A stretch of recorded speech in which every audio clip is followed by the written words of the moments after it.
واليوم الآخر وذكر الله كثيرا صدق الله مولانا العظيم بارگاہ رسالت معاذ صلی اللہ علیہ وسلم میں درود پاک کا ہدیہ پیش کریں۔ تمامی حضرات کو پھر سے یہ میں عرض کروں کہ الحمدللہ پچھلے 2 جمعہ آپ کے ہاں میری حاضری نہیں تھی، لیکن سرکار دو عالم صلی اللہ تعالیٰ علیہ وسلم کے شہر نور مدینۃ الرسول اور مکہ مکرمہ میں وہ جمعہ میں آپ سب کو یاد کیا۔ اللہ تبارک و تعالیٰ آپ سب کی عبادتیں قبول فرمائے۔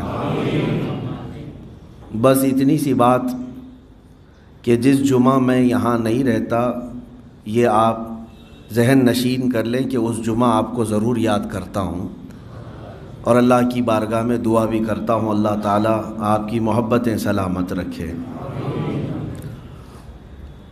نبی کونین صلی اللہ تعالیٰ علیہ وسلم کے متعلق قرآن نے ایک حکم فرمایا، اللہ کے رسول کی زندگی تمہارے لیے سب سے بہترین آئیڈیل ہے، اس سے بہتر کوئی نمونہ ہے ہی نہیں۔ انسانوں کو ایک ایسے آئیڈیل کی ضرورت ہے جو سب کی طبیعتوں پر فٹ بیٹھتا ہو۔ مثال کے طور پر اگر میں آپ کو کہوں ہندوستانی لوگوں کی طبیعت الگ ہے، افریقہ والوں کی طبیعت الگ ہے، امریکنز کی طبیعت الگ ہے، مزاج میں فرق ہوتا ہے۔ اب ہندوستانی لوگوں کا کلچر، طبیعت، کھان پان، ہوا، موسم سب الگ ہے۔ اب وہ یہاں کسی کو فالو کریں گے تو اپنوں میں سے کسی ایک کو دیکھیں گے اور اس کو اپنا گائیڈ بھی سمجھیں گے، اپنا لیڈر سمجھیں گے، اور وہ ان کے لیے آئیڈیل بن سکتا ہے۔ لیکن ایک ہندوستانی امریکہ والوں کے لیے بھی آئیڈیل بن جائے یہ مشکل ہے۔ ان کی طبیعتیں الگ ہیں، ان کا مزاج الگ ہے، ان کا کھانا پانی الگ ہے۔ یہ بہت مشکل ہوتا ہے کہ پوری دنیا میں مختلف قسم کے لوگ ہیں، رنگ و نسل الگ ہے، زبان و بیان الگ ہے، کھانا پانی اور موسم الگ ہے۔ افریقہ والوں کے لیے اگر کسی کو کھڑا کر دیا جائے کہ یہ تمہارا آئیڈیل ہے، تمہارا نمونہ عمل ہے، تم لوگ اس کے پیچھے چلو، تو ان کے لیے کوئی مسئلہ نہیں ہے، وہ اس کے پیچھے چلیں گے، کیونکہ اس کے کردار، اس کے اخلاق، اس کے کھانے پانی سب ان کے مزاج کے مطابق ہوں گے۔ اسی طرح ہمارے علاقے میں اگر کسی کو کہہ دیا جائے کہ فلاں عالم، تو آپ اس کے پیچھے چلیں گے، لیکن ایک جگہ کا دوسری جگہ کے لیے آئیڈیل بننا یہ بہت مشکل ہوتا ہے۔ دنیا میں اتنے مختلف لوگ ہیں، اتنی مختلف طبیعتیں، لیکن اب اندازہ کرو قرآن نے جب یہ کہا لَقَدْ كَانَ لَكُمْ فِي رَسُولِ اللَّهِ أُسْوَةٌ حَسَنَةٌ، اے لوگو تمہارے لیے اللہ کے رسول کی زندگی سب سے بہترین آئیڈیل ہے۔ اب اس میں نہ امریکہ والے، نہ افریقہ والے، نہ ہندوستان والے، نہ پاکستان والے، بلکہ کائنات میں جہاں جس طرح کا آدمی بس رہا ہے، جس رنگ و نسل کا، سب کے لیے رسول کی زندگی آئیڈیل ہے۔ وہ ایک ہی ذات ہے دنیا میں، ایک ہی ذات ہے۔ یہ میں چیلنج کے ساتھ کہہ سکتا ہوں کہ جس کو فالو کرنے پر کوئی بھی اعتراض نہیں کر سکتا۔ کالے لوگ، افریقہ والے لوگ، ہزار ان کی طبیعتیں الگ ہوں گی، لیکن میرے نبی کے پیچھے چلنے پر فخر محسوس کرتے ہیں۔ ہندوستانی لوگ، ہمارا کلچر الگ ہے، ہماری طبیعتیں الگ ہیں، لیکن میرے مصطفیٰ کے قدموں پر نچھاور ہونے کو معراج سمجھتے ہیں۔ چاہے گورے لوگ ہوں، انگریز ہوں، جائیں آپ آسٹریلیا، امریکہ، UK وغیرہ، وہاں پر بھی بہت سارے مسلمان بستے ہیں، ان کا کلچر الگ ہے، لیکن جب میرے مصطفیٰ کی بات آتی ہے تو حضور کی اقتداء کرنے کو فخر محسوس کرتے ہیں۔ اللہ نے ایک ذات کو ایسا بنایا ہے جو پوری کائنات کے لیے آئیڈیل ہے۔ ہزار طبیعتیں الگ ہوں گی، لیکن میرے مصطفیٰ کی طبیعت اور ان کا مزاج سب کے لیے فٹ بیٹھتا ہے، سب کے لیے فٹ بیٹھتا ہے۔ اسی لیے رسول پاک کی زندگی کو اللہ تعالیٰ نے ایسا بنایا ہے کہ دنیا کے کسی بھی خطے کا آدمی ان کو دیکھ کر کے فالو کر سکتا ہے آسانی سے۔ باقی دوسرے کے لیے میں کوئی گارنٹی نہیں دے سکتا۔ حضور کی زندگی ایک ایسی ہے، وہ ایک ایسا نمونہ ہے۔ مجھے لے کے آؤ کسی بھی علاقے کا آدمی اور میں اسے بتا دوں کہ نبی پاک صلی اللہ تعالیٰ علیہ وسلم کی زندگی تیرے لیے بھی نمونہ عمل ہے۔ تو بھی حضور کی زندگی کو دیکھ کر کے اپنی مشکلیں، اپنے تکالیف آسان کر سکتا ہے۔ اس لیول کی تمام چیزیں میرے آقا صلی اللہ علیہ وسلم کو عطا کی گئی تھی. اسی لیے تو شاعر نے کہا حسن یوسف دم عیسیٰ ید بیضا داری آنچے ہما خوباں دارند تو تنہا داری. اللہ کے نبیوں کو معجزے دیے گئے تھے نا. کسی کو کیا معجزہ؟ حضرت یوسف علیہ السلام کو حسن کا معجزہ دیا گیا ہے. وہ حسن ایسا تھا کہ لوگ دیکھتے ہی فدا ہو جاتے. حضرت موسیٰ علیہ السلام کو لکڑی کا عصا وہ زمین پر ڈال دیا جائے اژدھا بن جائے، یہ معجزہ تھا. اور ید بیضا، ہاتھ جیب میں ڈال کر نکالتے تو سورج سے زیادہ چمکتا تھا، یہ ان کا معجزہ تھا. اور حضرت عیسیٰ علیہ السلام کو پھونک دیتے، یہ معجزہ دیا گیا تھا کہ مٹی کے پرندوں پر پھونک دیتے تو وہ اڑنے لگ جاتے تھے اور مردوں کو زندہ کر دیتے. یہ قرآن سے ثابت ہے. تو ان نبیوں کو ان کے مقامات پر اور ان کے زمانے کے اعتبار سے معجزے دیے گئے. لیکن اب یہی شاعر نے کہا ہے حسن یوسف دم عیسیٰ ید بیضا داری. یا رسول اللہ آپ کے پاس تو حسن یوسف بھی ہے، ید بیضا بھی ہے، دم عیسیٰ بھی ہے، اور سارے نبی جو جو خوبیاں رکھتے تھے یا رسول اللہ تنہا آپ کے اندر سب کچھ ہے. ذات ہوئی انتخاب، وصف ہوئے لاجواب، نام ہوا مصطفیٰ، تم پہ کروڑوں درود. میرے عزیزو، اب میں آپ کو یہ بتانا چاہتا ہوں کہ نبی پاک صلی اللہ تعالیٰ علیہ وسلم کی زندگی سب کے لیے کتنی بہترین آئیڈیل ہے، نمونہ عمل ہے. کسی بھی چیز کا ایک لیول ہوتا ہے. صبر کے متعلق اگر میں آپ کو کہوں، میں مکہ مکرمہ میں ابھی چند دن وہاں پر گزارا. تاریخی چیزیں دیکھنے کا شوق ہے، سیرت پڑھتے ہیں تو اس میں تطبیق دیتے ہیں، جا کر کے دیکھتے ہیں کن حالات سے حضور پاک صلی اللہ علیہ وسلم کو گزرنا ہوا. مکہ کا جو لوکیشن ہے وہ مکمل پہاڑیوں کے بیچ میں ہے، مکمل پہاڑیاں. اور خاص طور پر عرب کا علاقہ جس میں حضور پاک صلی اللہ علیہ وسلم کو اتارا گیا ہے، جغرافی کے اعتبار سے تقریباً صرف عرب میں 20 لاکھ پہاڑیاں ہیں. 20 لاکھ کا مطلب کیا ہوتا ہے؟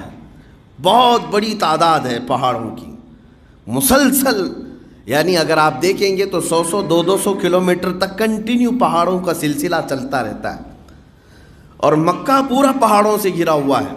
کچھ پہاڑوں کے نام تو آپ جانتے بھی ہوں گے، جبل ثور، جبل نور اور جبل ابو قبیس. یہ تمام جو پہاڑیاں ہیں کچھ کے نام ہیں، جبل صفا، جبل مروہ، یہ سب پہاڑ ہی تو ہیں. ان پہاڑوں کے بیچ میں مکہ آباد ہے. اب لوگوں کی طبیعت کیسی تھی؟ پتھروں کے بیچ رہتے رہتے وہاں کے لوگوں کے دل پتھر سے زیادہ سخت بھی تھے. آپ اندازہ کریں، نبی پاک صلی اللہ تعالیٰ علیہ وسلم جب مکہ مکرمہ میں پیدا ہوئے اور پیدائش سے لے کر آپ کی عمر مبارک 40 سال تک کی ہوئی، تب تک تو آپ نے اعلان نبوت نہیں فرمایا تھا، سب جانتے ہیں. کیوں؟ حضور پاک صلی اللہ تعالیٰ علیہ وسلم 40 سال تک ان کے درمیان جیتے رہے اپنے اخلاق و کردار کے ساتھ. ایسا نہیں ہے کہ کمپلیٹ نہیں ہوا تھا ابھی، معاذ اللہ رب العالمین کسی چیز میں نقص ہو، ہرگز نہیں، ہرگز نہیں. بلکہ میں آپ کو سیرت کے حوالے سے بتاؤں، جب نبی پاک صلی اللہ علیہ وسلم 9 مہینے کے تھے، 9 مہینے کے، دوڑنا شروع فرما چکے تھے. اور 1 سال کی عمر میں آپ تیر اندازی کرتے تھے، تیر اندازی کرتے تھے برابر نشانے پر 1 سال کی عمر. اور 1.5 سال یا 2 سال کی عمر میں حضور پاک صلی اللہ علیہ وسلم گھڑ سواری بھی فرماتے، یعنی بہت فاسٹ گروتھ جس کو کہتے ہیں. اتنی کم عمری میں جو ذہانت، جو فطانت اور جو ایکٹیویٹیز نظر آتی ہیں وہ کسی عام میں انسان میں ہو ہی نہیں سکتی. تو جب رسول پاک صلی اللہ علیہ وسلم کو اتنی چھوٹی سی عمر میں اللہ تعالیٰ نے اتنے بڑے کمالات دے دیے تھے تو پھر اسلام کی دعوت شروع سے نہیں فرمائی؟ 7 سال کے 8 سال کے حضور پاک صلی اللہ علیہ وسلم ہو گئے ہوں اور اسلام کی طرف لوگوں کو بلانا شروع کیا ہو نہیں. 40 سال تک انتظار رہا ہے، 40 سال حضور نے ان کے درمیان گزارے. وجہ یہ تھی میرے عزیزو، دل اتنے سخت تھے وہاں پر، دل اتنے سخت تھے اور برسوں کے زنگ لگے ہوئے بتوں کی پوجا میں، بتوں کے پیچھے لگے ہوئے بہت سارے برائیوں میں. اس قدر آپ سنتے ہیں نا خالی، لیکن کچھ طبیعتیں ایسی سخت ہوتی ہیں جو پتھر سے زیادہ سخت ہوتی ہیں. ان کے درمیان حضور مبعوث فرما ہوئے. اب 40 سال تک نبی پاک صلی اللہ علیہ وسلم اپنے اخلاق و کردار سے ان کے سامنے ساری شخصیت کو منواتے رہے، پیش فرماتے رہے۔ 40 سال کے بعد جو مکہ والے کوئی ایک بھی آپ کی طرف انگلی نہیں اٹھاتا تھا، آپ کے اخلاق پر، آپ کے کردار پر، آپ کی سچائی پر، آپ کی امانت پر ایک آدمی بھی بول نہیں سکتا تھا، اس کے باوجود جب آپ نے اسلام کی دعوت پیش کی تو مجھے بتاؤ کیا جوک در جوک لوگ اسلام میں آ گئے؟ پورا مجمع، جس دن میرے آقا نے مکہ والوں کو بلایا تھا ایک میدان میں اور اعلان کیا تھا میں اللہ کا آخری نبی ہوں اور یہ دین اسلام ہے، یہ بتوں کی پوجا چھوڑ دو، معبودان باطل ہیں، جس نے تمہیں پیدا کیا اس کا سجدہ کرو، پورے مجمع میں لوگ ادھر ادھر کھجاتے ہوئے اٹھ گئے اور الٹی سیدھی باتیں کرتے چلے گئے۔ اس مجمع میں سوائے حیدر کرار علی مرتضیٰ کے کوئی نہیں تھا جو اسلام قبول کیا ہو۔ یعنی اس وقت تو آپ کی عمر مبارک 9 سال کی تھی حضرت علی کی۔ باقی مجمع میں اب میں آپ کو بتانا چاہتا ہوں کہ جس قوم کے سامنے حضور نے 40 سال اپنے اخلاق پیش کیے اور اس کے بعد جبکہ ایک عیب کہیں کسی کے سامنے نہیں ہے یا کوئی انگلی نہیں اٹھا سکتا، اس کے باوجود کوئی ایک بھی دعوت قبول نہیں کرتا، تو اس کا مطلب دل کتنے سخت تھے، کس قدر سخت لوگ تھے۔ اور ایسے سخت لوگوں کے سامنے حضور پاک صلی اللہ علیہ وسلم کو اتارا گیا، یہ دنیا کا سب سے بڑا چیلنج تھا، سب سے بڑا چیلنج تھا۔ ان لوگوں کے دلوں کو موم کرنا، میں سمجھتا ہوں دنیا کے نہ کسرا اور قیصر کے اندر یہ طاقت تھی، نہ ہی سپر پاور کے اندر یہ طاقت تھی۔ چند ہی سالوں میں ان مکہ والوں کے دلوں کو موم کیا ہے میرے مصطفیٰ کریم کی ذات نے۔ یہ سب سے بڑا چیلنج جس کو ڈیل کیا ہے نبی پاک صلی اللہ علیہ وسلم۔ میاں آپ چھوٹے سے علاقے کو ڈیل کر کے بتا دیں، وہاں کے لوگوں کو منوا لیں، بہت مشکل مرحلہ ہوتا ہے۔ اور حضور پاک صلی اللہ علیہ وسلم، یہ بات میں کیوں کہہ رہا ہوں، حضور کی یہ تبلیغ اور یہ زندگی کی کیفیت ساری دنیا کے لیے آئیڈیل ہے، ساری دنیا کے لیے نمونہ عمل ہے۔ تم کتنے سخت لوگوں کے درمیان جیتے ہوں گے، مکہ کی طرح سخت دل لوگ تو ابھی ہیں نہیں تمہارے پاس۔ اگر تمہارا مقابلہ کسی سخت دل انسان سے ہوتا ہے اور گھبرا جاتے ہو تو دیکھو میرے مصطفیٰ کی ذات کو، وہ تمہارے لیے سب سے بہترین آئیڈیل ہے۔ انہوں نے کیسے فیس کیا، کیسے نبی پاک صلی اللہ علیہ وسلم نے مکہ والوں کے دلوں کو موم کیا ہے۔ عزیزان گرامی وقار، 40 سال کے بعد اس کے باوجود مصطفیٰ کریم صلی اللہ تعالیٰ علیہ وسلم مکہ میں جب تبلیغ شروع فرماتے، 13 سال تک مکہ میں رہے۔ اس دوران جو حالات ہوئے، کس قدر ستائے تھے ان لوگوں نے۔ جب اپنے ساتھیوں کو کوئی پریشان کرتا ہے تو دل میں بہت تکلیف ہوتی ہے۔ اگر آپ کی دوستی ہو کسی سے، آپ کے دوست کو پولیس گھسیٹتے ہوئے لے جائے، کیا آپ تماشا دیکھتے کھڑے رہیں گے؟ آپ بھی بہت بے چین ہو جائیں گے، بے قرار ہو جائیں گے۔ نبی پاک صلی اللہ تعالیٰ علیہ وسلم کے اصحاب کے ساتھ جو مکہ والوں نے کیا، بہت دردناک کیفیت ہے۔ خالی ہم جو ہے واقعات صرف بیان کرتے ہیں، اگر ریئل میں محسوس کر کے دیکھیں تو آپ کو اندازہ ہوگا کہ حضور کے سامنے حضرت عمار بن یاسر کو اور ان کی ماں حضرت سیدہ سمیہ کو جب نیزہ مار کر کے شرمگاہ پر شہید کر دیا گیا، خاتون کو، اسلام کی پہلی خاتون ہے، نبی پاک صلی اللہ تعالیٰ علیہ وسلم کے جانثار چند تھے، ان کو اس طرح مارا جا رہا تھا۔ حضرت بلال حبشی کے پیر میں رسی باندھ کر کے اوباش لڑکے پورے مکہ کی گلیوں میں کھینچتے تھے، ان کی پیٹھ چھل گئی تھی۔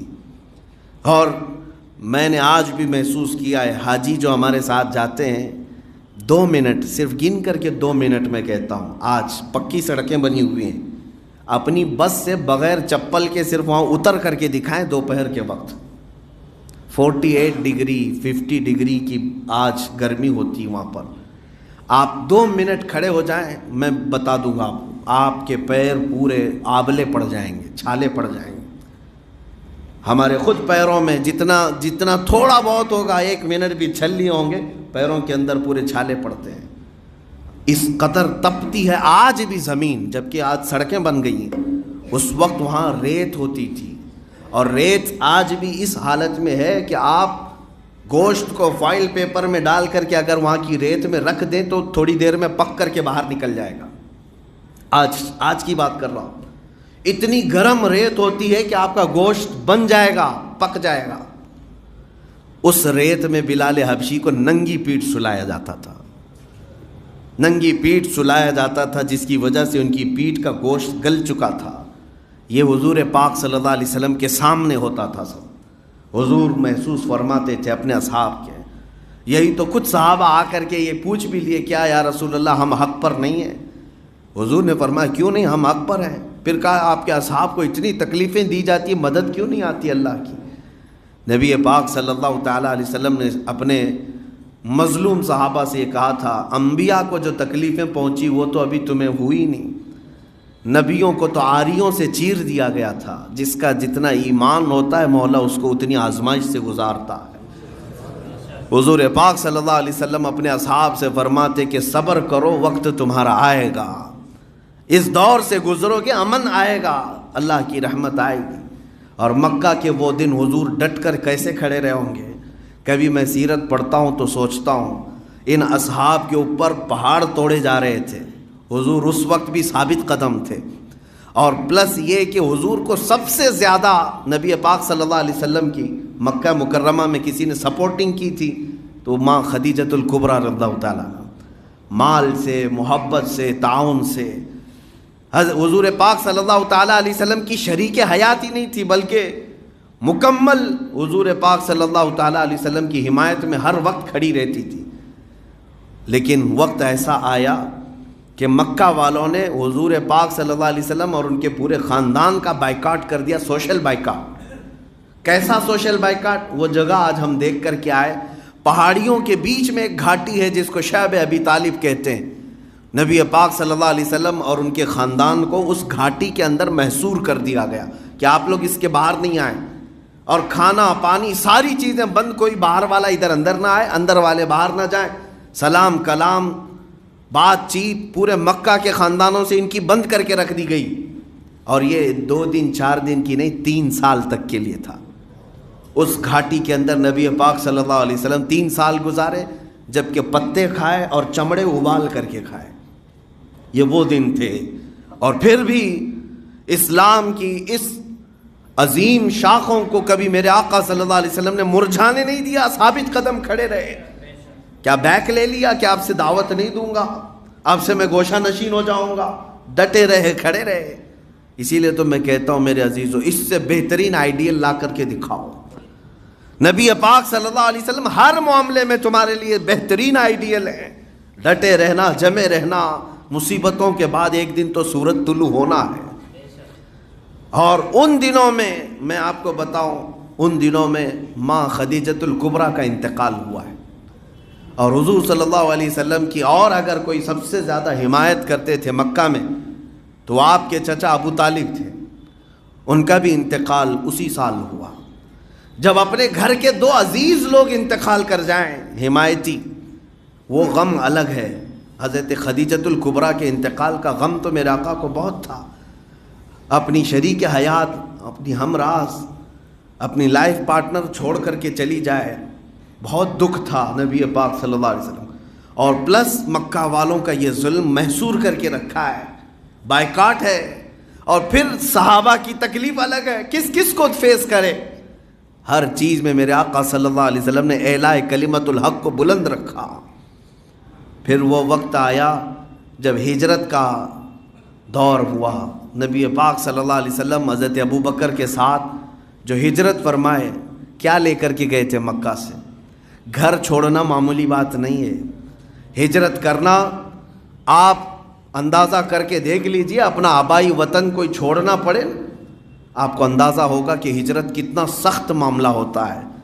اپنا بچپن کا ماحول, اپنے رشتہ دار, اپنے ماں باپ, اپنے بہت سارے لوگوں کو چھوڑ کر کسی دوسرے وطن جانا ہو, بڑی آزمائش کا وقت ہوتا ہے. نبی پاک صلی اللہ علیہ وسلم اس ہجرت کے موقع پر بھی ثابت قدم مدینہ طیبہ پہنچے. اب میں آپ کو بتاتا ہوں اولاد کا غم کیا ہوتا ہے. اولاد کا غم, جو کہ آج باپ ہیں یا کوئی ماں ہیں تو انہیں اندازہ ہوگا کہ بچوں کی تکلیف کس قدر اذیت ناک ہوتی ہے۔ میں محسوس کرتا ہوں کہ اگر ہمارے بچے کو ایک دن بخار بھی آ جائے تو رات بھر نیند نہیں آتی، اس کو تھپکیاں دیتے ہیں، کبھی ہوا دیتے ہیں، کبھی گولیاں دیتے ہیں، اور دوڑے دوڑے ڈاکٹر کے پاس لے کر کے بھاگتے پھرتے رہتے ہیں۔ ہم اپنی تکلیف تو سہ لیتے ہیں لیکن اولاد کی بہت مشکل ہے۔ ہر باپ کی یہ اور ہر ماں کے اندر یہ محبت اللہ نے ڈال رکھی ہے۔ میرا چھوٹا سا بچہ تھا، انگلی اس کی کٹ گئی تھی دروازے میں، اور ڈاکٹر نے جب ٹانکے لگانے شروع کیے تو ایسا لگ رہا تھا پورے جسم میں ہمارے ٹانکے لگ رہے ہو۔ بچے کا رونا ہم سے برداشت نہیں ہو پاتا۔ یہ اولاد کی تکلیف، ہم اپنے بچوں کی انگلی کٹ جائے یہ برداشت نہیں کر پاتے۔ نبی رحمت صلی اللہ علیہ وسلم کی اولاد حضرت عبداللہ پیدا ہوئے ہیں، گود میں حضور کے کھیلے اور اسی گود میں حضور کی انتقال کر گئے، اپنے ہاتھوں سے میرے آقا نے دفن کیا۔ دوسرے بیٹے حضرت قاسم پیدا ہوئے، نبی پاک کی گود میں کھیلے، انتقال کر گئے۔ میں صرف انگلی کٹنے کی بات نہیں کر رہا ہوں، دم توڑنے کی بات کر رہا ہوں۔ جب کسی کا بچہ اس کی آنکھوں کے سامنے انتقال کر جائے تو کتنا بڑا گہرا دکھ دے جاتا ہے بچہ۔ تیسرے بیٹے حضرت ابراہیم پیدا ہوئے ہیں، جن سے حضور کو بڑی الفت تھی، محبت تھی۔ 6 مہینے تک میرے آقا کی گود میں کھیلتے رہے، اور یہ وہ دور تھا جب امام حسین بھی پیدا ہوئے تھے۔ نبی پاک صلی اللہ علیہ وسلم امام حسین اور اپنے بیٹے حضرت ابراہیم دونوں کو گود میں بٹھاتے۔ پھر جبرائیل امین نے آ کر یہ بھی کہا، یا رسول اللہ صلی اللہ علیہ وسلم ان دونوں میں سے ایک ہی کو آپ رکھ سکتے ہیں، اللہ کی منشا یہ ہے۔ نبی پاک صلی اللہ علیہ وسلم نے امام حسین کو رکھ لیا، اپنے بیٹے کو قربان کیا۔ دوسرے ہی دن حضرت ابراہیم کا انتقال ہوا۔ 3 دن تک حضور کی آنکھوں سے صرف آنسو بہتے تھے، آواز نہیں آتی تھی۔ صحابہ کہتے ہیں آنسو ٹپکتے رہتے تھے۔ اولاد کا غم کیا ہوتا ہے۔ 3 بیٹے انتقال کر گئے۔ حضور کی 4 بیٹیاں تھیں، حضرت زینب، حضرت رقیہ، حضرت ام کلثوم، حضرت فاطمہ، 4 بیٹیاں ہیں۔ میں آپ کو بتاؤں، یہ ہجرت کے بعد سب شادی شدہ ہو چکی تھیں۔ حضور پاک صلی اللہ علیہ وسلم جب مدینے آئے تو حضور پاک نے اپنی بڑی بیٹی کی شادی پہلے فرمائی تھی۔ حضرت زینب سفر کے دوران وہ اونٹ سے گر پڑی، حمل تھا اور حمل گر گیا، اور اسی زخم کے بعد چند دن بیمار ہوئیں۔ مدینہ طیبہ میں جوانی کے عالم میں بڑی بیٹی حضور کے انتقال کر گئی۔ نبی پاک صلی اللہ علیہ وسلم نے جنازہ پڑھایا۔ اپنی جوان بیٹی، شادی شدہ بیٹی، اس کو دفن کرنا کوئی باپ سمجھ سکتا ہے۔ حضور پاک صلی اللہ علیہ وسلم کی دوسری بیٹی حضرت رقیہ حضرت عثمان غنی کے نکاح میں دے دیا۔ بڑی خوش تھیں بہت، لیکن جس سال جنگ بدر ہوئی، 2 ہجری، جنگ بدر کے لیے جب میرے آقا جا رہے تھے تو حضرت رقیہ بہت بیمار ہو گئیں۔ جب اپنے بچے بیمار ہوں تو آپ سفر ملتوی کر دیں گے۔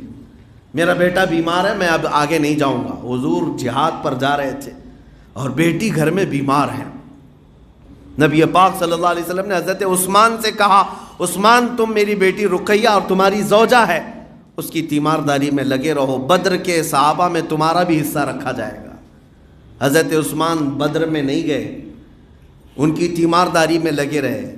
جب نبی پاک صلی اللہ علیہ وسلم بدر کے مقام پر تھے، عین لڑائی کے وقت، مدینے سے خبر آئی کہ حضرت رقیہ کا انتقال ہو گیا۔ حضور کی یہ دوسری بیٹی کا انتقال ہے، جن کے جنازے میں میرے آقا شریک نہیں ہو سکے، وہ بدر میں موجود رہے۔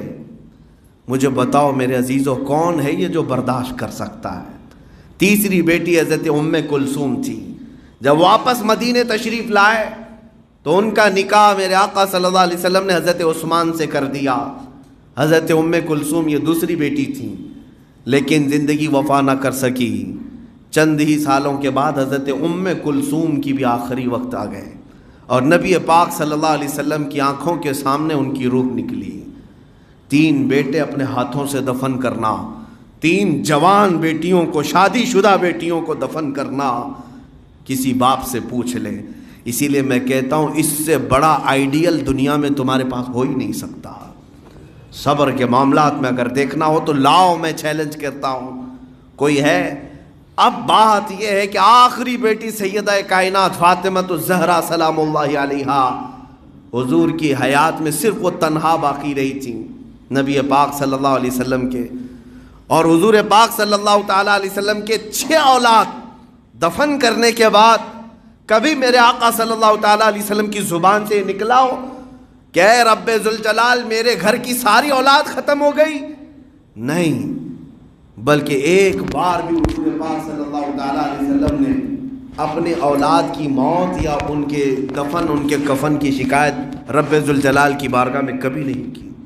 حتیٰ کہ میں آپ کو وہ جملہ بتا دوں، جب طائف کے میدان میں حضور پاک صلی اللہ علیہ وسلم پر کفار نے نوکیلے پتھر پھینکے تھے جو پیشانی مبارکہ پر لگے تو خون اتنا بہا تھا کہ حضور کے نالین میں آ کر جم گیا تھا۔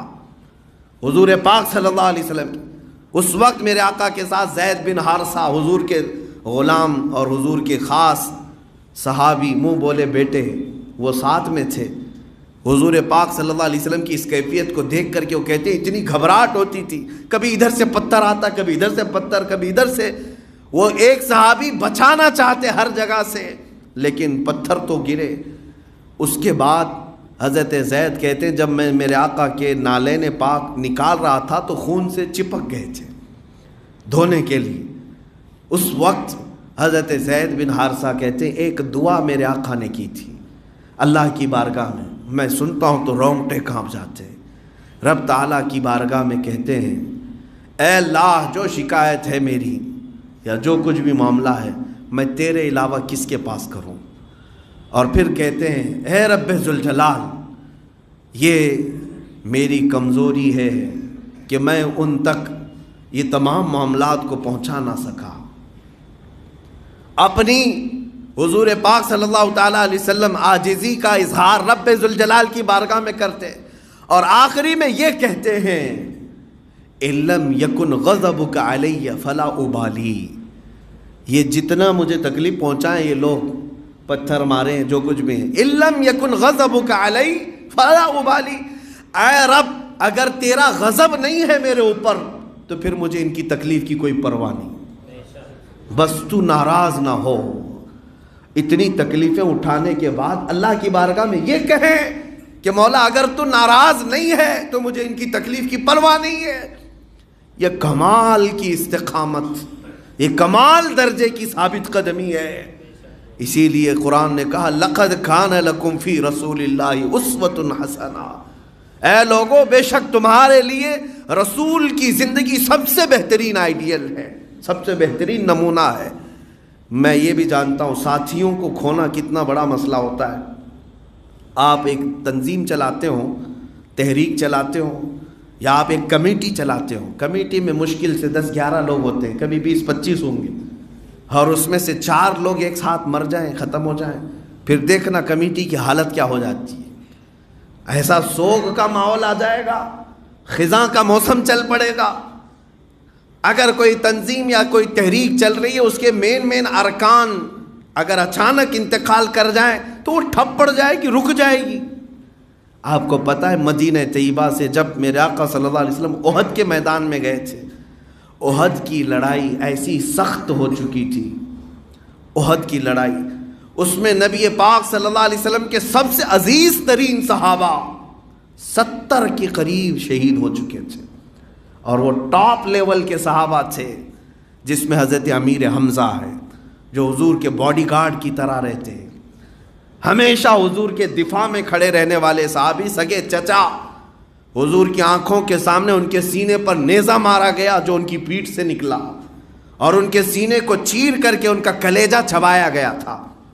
عبداللہ بن جہش حضور پاک صلی اللہ علیہ وسلم کے چہیتے صحابی، جنگ بدر، جنگ احد میں جن کے جسم کے 80 ٹکڑے کر دیے گئے تھے اور ایک ایک ٹکڑے کو سوئی میں پیرو کر کے ہار بنا کر کے کافروں نے پہنا تھا۔ اسی جنگ میں حضرت مصعب بن عمیر جو رسول اللہ صلی اللہ علیہ وسلم کے سفیر تھے، ترجمان، ایمبیسیڈر، بادشاہوں تک اسلام کی تبلیغ پہنچانے والا کام کرتے تھے، وہ شہید ہوئے تھے۔ مین ارکان حضرت سعد ابن ربی جو حضور صلی اللہ تعالیٰ علیہ وسلم کے قریبی صحابی، حضور پاک ہر وقت ان کو پکارا کرتے تھے.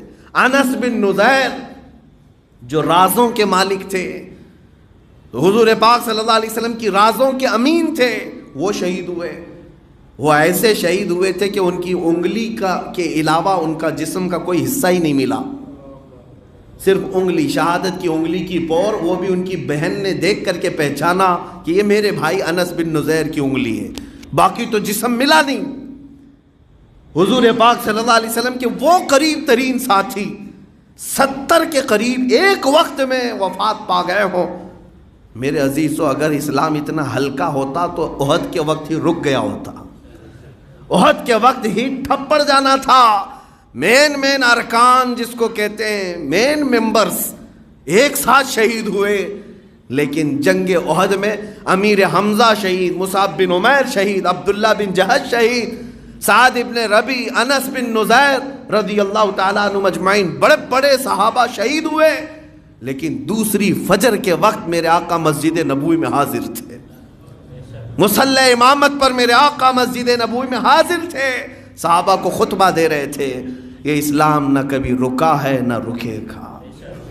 میرے عزیزو، اس لیے میں کہتا ہوں آفات ناگہانی آج جو ہمارے حالات کو جھنجھوڑ رہے ہیں، گھبرانے کی ضرورت نہیں. نہ گھبراؤ مسلمانوں، ابھی خدا کی شان باقی ہے، ابھی قرآن زندہ ہے اور اسلام باقی ہے، اور انشاءاللہ العزیز کچھ نہیں ہوگا. اسلام تیری نبض نہ ڈوبے گی حشر تک. تیری رگوں میں رواں خون ہے 4 یار کا، تیری رگوں میں رواں خون ہے 4 یار کا. اسلام نے بہت سارے مراحل دیکھے ہیں، اور اسی لیے شاعر نے بالکل برحق کہا تھا، اسلام زندہ ہوتا ہے ہر کربلا کے بعد. اسلام زندہ ہوتا ہے ہر کربلا کے بعد. قربانیاں دینی ہوں گی، ان مصائب کا سامنا کرنا ہوگا. جب مصیبتیں زیادہ آ جائیں تو گھبرانا نہیں، حضور کی سیرت پڑھ لینا، حضور پاک کی سیرت پڑھنا. اور قرآن سچ کہتا ہے ان سے بہترین آئیڈیل کوئی ہو ہی نہیں سکتا ہمارے لیے. وہ افریقاؤں کے لیے، امریکنز کے لیے، ہندوستانیوں کے لیے، پاکستانیوں کے لیے، پوری دنیا کے عربوں کے لیے، جس خطے میں بھی انسان جیتا ہے، سب کے لیے میرے رسول کی زندگی آئیڈیل ہے، نمونہ عمل ہے. اور بلا چون چرا اور بغیر کسی اعتراض کے، بغیر کسی شک و شبہ کے ہر انسان میرے آقا کے پیچھے چل سکتا ہے. صرف چل ہی نہیں سکتا، جو چلے گا وہ فائز المرام بھی ہو سکتا ہے، بلند و بالا مقامات بھی حاصل کر سکتا ہے. اس لیے کہ صحابہ نے یہ ثابت کر دکھایا. مدینہ طیبہ میں جو میرے آقا کے پیچھے چلنے والے صحابہ تھے، وہ مدینہ کے بورن ہی نہیں تھے، مدینہ کے پیدائشی نہیں تھے. حضرت بلال حبشہ سے آئے تھے، حضرت صہیب فارس سے، حضرت سلمان فارس سے آئے ہوئے تھے. کہاں سے صحابہ آئے. فارس کی طبیعت الگ ہے، حبشہ کی طبیعت الگ ہے، روم کی طبیعت الگ ہے، عرب کی طبیعت الگ ہے، لیکن ہر مختلف طبیعت کے صحابہ مدینے میں آئے، میرے آقا کے پیچھے چلے. اور پھر اس کے بعد سب کا نعرہ یہی تھا، جب تک بکے نہ تھے تو کوئی پوچھتا نہ تھا، تم نے خرید کر ہمیں انمول کر دیا. ایک عرب نے آدمی کا بول بالا کر دیا، خاک کے ذروں کو ہمدوش ثریا کر دیا. خود نہ تھے جو راہ پر اوروں کے ہادی بن گئے، کیا نظر تھی جس نے مردوں کو مسیحا کر دیا. اللہ کریم زندگی بھر میرے مصطفیٰ کے قدموں میں ہمیں عطا فرمائے. حضور پاک صلی اللہ تعالیٰ علیہ وسلم کی عزت کی پہرے داری اور ان کے ناموس کی پہرے داری کی توفیق عطا فرمائے. اے رب کریم، آخر میں تیرے دربار میں یہی التجا ہے، جب تک زندہ رکھے تیرے حبیب کا وفادار بنا کر رکھ. جب دنیا سے جانا ہو تو تیرے حبیب کی محبت میں ہمارا جنازہ اٹھائے.